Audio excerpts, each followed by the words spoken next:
Assalamualaikum warahmatullahi wabarakatuh. Saya Khadijah Makarim. Topik kita kali ini adalah cara mencatat hasil wawancara kualitatif. Teman-teman sekalian, bagi teman-teman mahasiswa yang sudah melaksanakan penelitian dengan pendekatan kualitatif, mungkin sekarang berkasnya masih ada, itu segeralah dicatat hasilnya supaya informasinya masih hangat sehingga belum banyak yang lupa. Nah, teman-teman sekalian, pada kesempatan ini saya ingin membantu teman-teman bagaimana cara cepat mencatat hasil penelitian kualitatif, jadi hasil wawancara kita. Nah, wawancara itu atau interview adalah tanya jawab antara peneliti dengan partisipan atau responden kita ya. Biasanya dalam kualitatif disebut partisipan.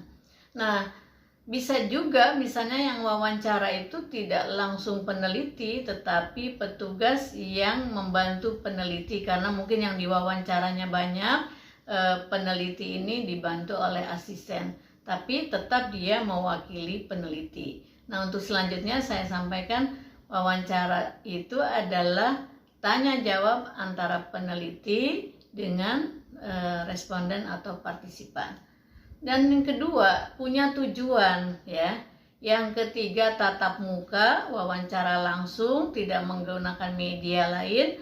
Dan yang berikutnya adalah ada kesimpulan yang diambil gitu. Itu adalah wawancara. Jadi wawancara berbeda dengan ngobrol. Kalau ngobrol kita berdua misalnya, tapi kadang kalau ngobrol itu kebanyakan tidak punya tujuan ya. Itu bedanya dengan wawancara.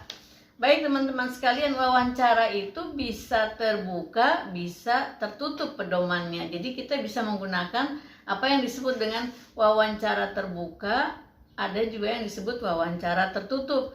Wawancara tertutup itu menggunakan panduan yang lebih praktis. Misalnya jawabannya iya, tidak, setuju, tidak setuju. Nanti ada jawaban yang menjelaskan kenapa setuju, kenapa tidak setuju, kenapa tidak setuju, lalu dibuat jawabannya singkat-singkat aja. Tapi kalau wawancara terbuka ada peluang berargumentasi. Jadi ada ruang dan waktu untuk si yang diwawancara, yang partisipan itu untuk mengemukakan pendapat kenapa dia tidak setuju ya. Jadi dibandingkan dengan yang tertutup, sedikit sekali dimintai pendapat alasan kenapa tidak setujunya itu ya. Jadi kalau kamu misalnya bawa panduan, kalau di wawancara terbuka itu kertasnya itu diberikan sangat luas untuk mencatat kenapa dia setuju, tidak setuju dan sebagainya. Tapi kalau yang panduannya itu pada wawancara tertutup, sangat sedikit ruang yang diberikan untuk mencatat alasan dari partisipan itu, yaitu bedanya. Kemudian wawancara itu ada dua. Bisa jadi wawancara itu adalah menjadikan utama ya untuk mendapatkan data primer, data utama. Bisa juga wawancara itu adalah sebagai pendukung untuk mendapatkan data sekunder. Jadi kalau tadi wawancaranya wawancara tertutup, kemudian masih ada lagi yang harus dikejar lagi, berarti tambah lagi dengan wawancara terbuka. Berarti pada saat wawancara terbuka menjadi sekunder ya. Atau mungkin pada saat menggunakan pengukuran atau teknik yang lain belum selesai, kayaknya masih ada yang harus digali, dibuatlah wawancara. Berarti pada saat ini wawancara berfungsi sebagai sekunder ya, mencari data pendukung. Baik teman-teman sekalian, sekarang kita masuk ke bagaimana cara mencatatnya. Jadi hasil wawancara itu harus segera dicatat sebelum kita lupa. Jadi pada saat misalnya setelah mendapatkan informasi dari partisipan atau dari informan, itu segera kita catat. Yang pertama, usahakan ya, lakukan segera mencatat setelah selesai wawancara. Jadi buat catatan, jangan disela atau diselingi kegiatan lain. Jadi kalau misalnya di satu tempat Kalau di sekolah, misalnya setelah wawancara kepada siswa, kepada guru atau siapa, segeralah minta ruangan untuk kamu mencatat apa yang tadi diwawancara, ya, hasilnya seperti apa. Kalau misalnya di kelompok tani, ya, cobalah minta misalnya di kantor kantor desa atau kecamatan atau di kelompok tani ada tempat bagian tersendiri untuk segera mencatat apa yang tadi selesai, ya, hasil dari wawancara itu. Tentu tidak semuanya, tapi segeralah apa yang kamu dapatkan tadi dicatat, nanti ditambah lagi kalau sudah di rumah. Nah, yang kedua, segera membuat ringkasan yang sistematis, ya. Selesai wawancara, segeralah membuat ringkasan yang sistematis.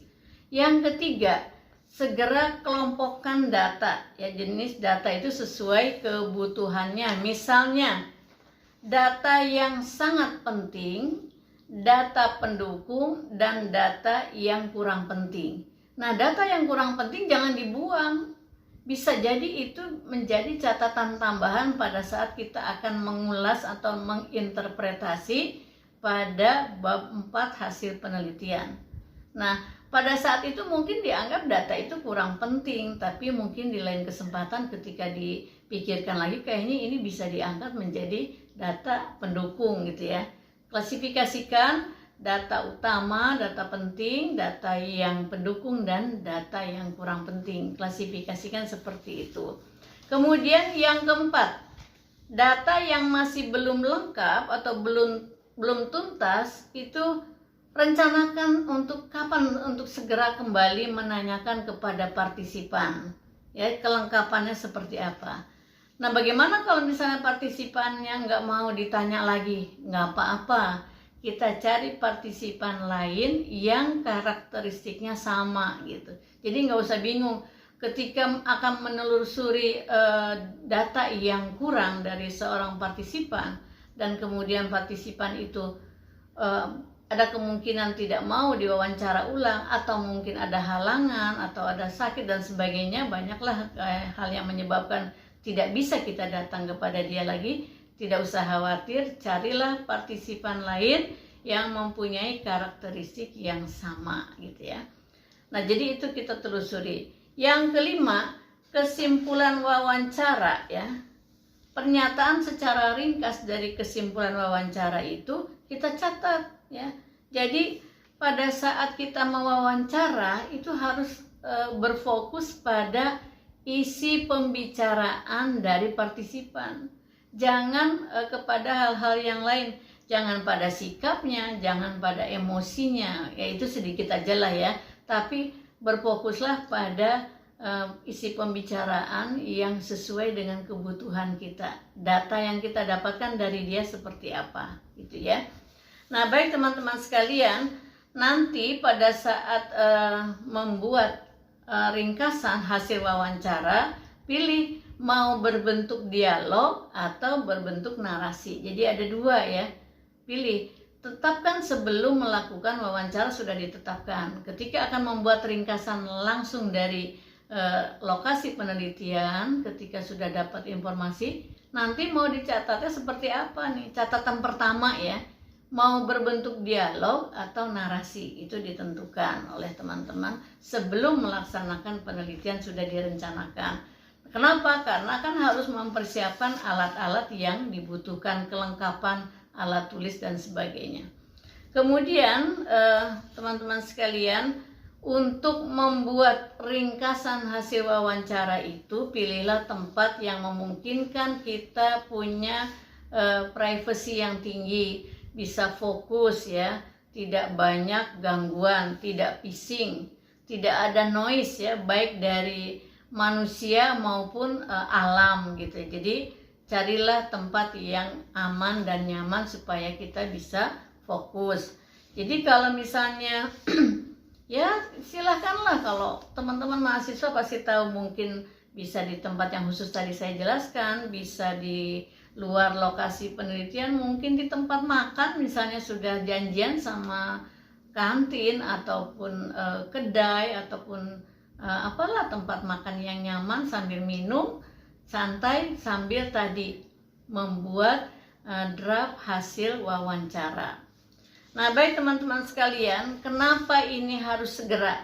Nah, secara psikologis dalam teori belajar, kalau kita ingin mendapatkan informasi yang utuh, janganlah dimasukkan yang lain-lain dulu. Jadi ketika kita sudah mendapatkan informasi dari partisipan, jangan ada gangguan. Kalau kamu pulang nanti istirahat dulu, udah istirahat ngobrol dengan yang lain, kemudian mungkin bermain handphone dan sebagainya, akhirnya tertunda sampai besok, 1, 2, 3 hari sampai seminggu. Nah, penurunan itu akan terjadi banyak sekali gitu ya. Jadi nanti hasil wawancara itu ditulis sudah bias ya, sudah bias, sudah banyak yang lupa. Akhirnya ditambah dengan kesan-kesan pribadi, itu adalah yang bahaya ya. Jadi bahaya buat interpretasi data, nanti bisa keliru. Jadi saran saya ketika akan membuat draft pertama, janganlah diganggu oleh kegiatan-kegiatan yang lain yang bisa menurunkan perhatian dan ingatan kita. Segeralah membuat ringkasan. Nah, baik teman-teman sekalian, manfaatnya apa kalau kita segera mencatat ya? Kita akan mendapatkan informasi yang segar, yang masih hangat, dan tingkat kesalahannya masih kecil. Kalau tidak ada kesalahan tidak mungkin, karena kan di dalam proses itu karakteristik peneliti dengan yang diwawancara itu berbeda, ya kan? Situasinya sudah bergeser beberapa waktu. Ada persepsi yang ada pada peneliti maupun yang informasi yang kita dapatkan. Nah, faktor-faktor tadi akan membuat apa yang kita tulis ada kesalahan. Tidak mungkin tidak salah, tapi paling tidak mungkin alfanya masih 1% kalau segera kita tulis. Tapi kalau sudah pulang, sudah banyak kegiatan, ditunda 1 minggu, apalagi lebih, mungkin taraf kesalahannya alfanya bisa 10% gitu ya. Baik teman-teman sekalian, jadi kesimpulannya segeralah itu dilakukan pencatatannya.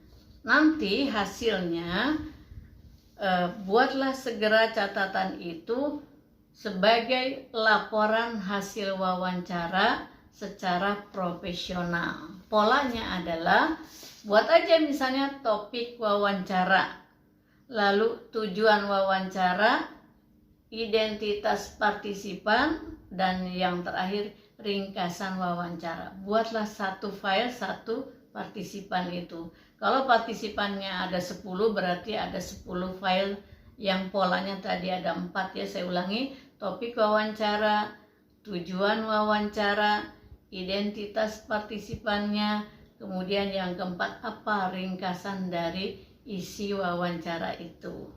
Nah, baik teman-teman sekalian, demikianlah, jangan lupa ingat ya, semakin cepat kita membuat ringkasan setelah mendapatkan informasi dari partisipan, maka semakin kecil tingkat kesalahan yang kita lakukan. Semakin ditunda lama, maka semakin besar tingkat kesalahan yang kita lakukan. Ya, mudah-mudahan ini bermanfaat. Share ke teman-teman lain yang membutuhkan, yang sama-sama ingin segera lulus ya. Terima kasih, mohon maaf bila ada kekurangan. Assalamualaikum warahmatullahi wabarakatuh.